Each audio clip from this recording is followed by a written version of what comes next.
position from a background that you all know. I have been a professional communicator and broadcaster for most of my professional career.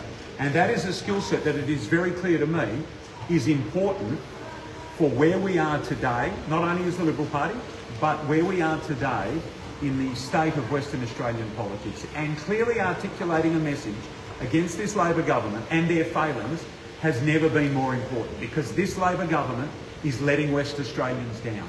And getting that message out clearly to mums and dads, boys and girls, grandparents around the state is a matter of state importance. You've been a leader. Necessary because the Liberal brand is too damaged? Zempilas.com.au is the platform that we had, and was the platform that was the easiest to be able to navigate. But when you go on to that website, you will see that all of the team are represented, all of our messaging is represented, and it will be a website that encompasses all of what we are taking forward over the next 4 years. But it is also a name that people know in Western Australia, and there's no problem using that name. Why not waliberal.com.au? Well, why does the Premier say the Cook Labor government every time he speaks? So the main reason is you've been opposition leader for a few months now. Has it been a very steep learning curve for you? It's been very enjoyable.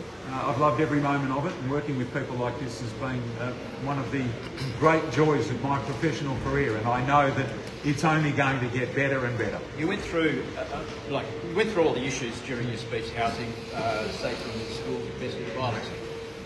It's the racetrack, though, isn't it, that you think is Cook's weakest point at the moment? It is a weakness for this government, because it is a metaphor for their lack of consultation, their poor decision making and their wrong priorities.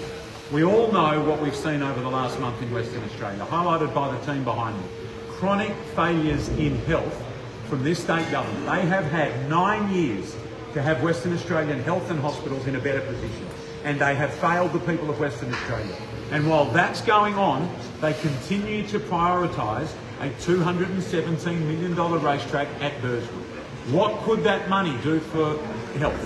What could that money do for our hospitals? We know what the people of Western Australia say. You can go on any forum, anywhere, listen to any talkback radio, take any snapshot of any cross-section of Western Australian people. They don't want this project. They don't like what it stands for. They want that money spent in priority areas. And yet it's on this government if they refuse to listen.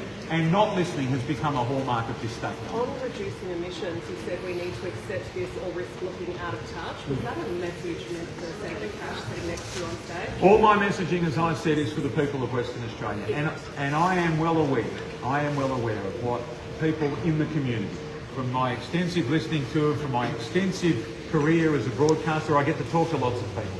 I know what people want. They want reliable energy, they want affordable energy, and they want it to be sustainable as long as it doesn't send the price of our electricity through the roof to an unaffordable level. Are people in the room listening to that message? I think everybody understands it. I do. And I've heard consistently that our position is more reflective of what is in step with the people of Western Australia. And that is, we want to have fewer emissions. We want more sustainable ways to provide our power.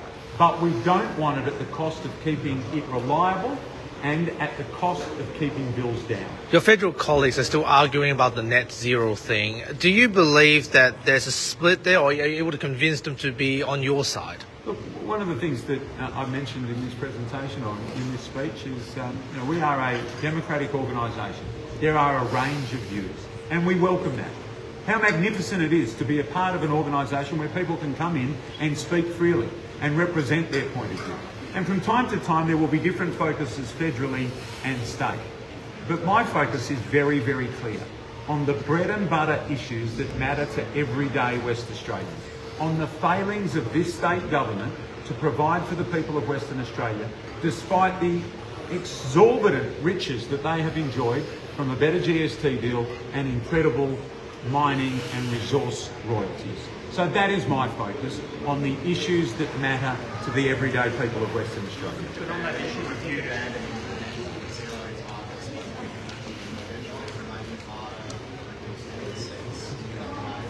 Well, we're talking about a hypothetical there. There's a review underway, and we will see what that federal review comes up with. Right now, there hasn't been a change of position.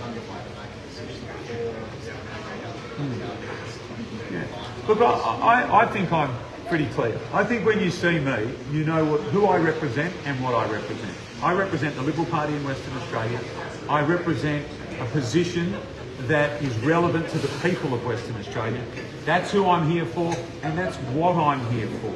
And so what you'll hear me say, and our team say, between now and 2029 is what are the issues that matter to everyday West Australians, and what do we have in our control? And that's our focus. Climate issues, emissions.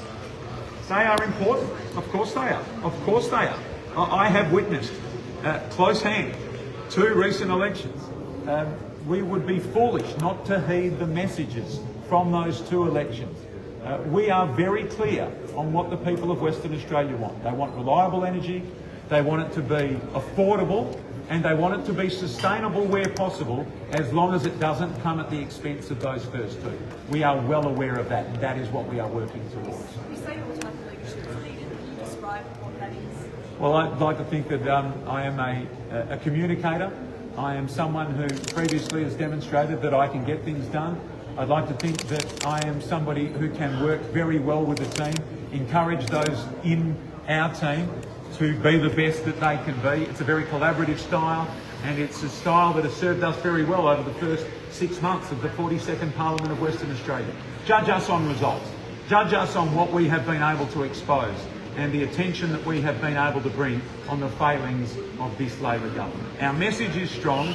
Our focus on the issues that matter is strong. There is a discipline to our work, and that's what is important to be a very effective opposition. What's your style of overcoming different opinions and able to unite and say, all right, this is what we're going to lead, despite people saying we're going to lead? That's what I've done my entire life. You know, But what's your style? I am a fair-minded West Australian. As a broadcaster, no one was ever on the same page, whether it was a footy match, a talkback topic, or an issue that confronted the council at the City of Perth. That's what people in my position do. They work with the team, they discuss the issues, they encourage debate and free speech, and then when required, they make decisions. How far away from an agreement with for a coalition are you? What are the last impediments to getting that deal done? Well, that is a body of work that requires both organisations to come together and have those discussions. There is clearly a sense of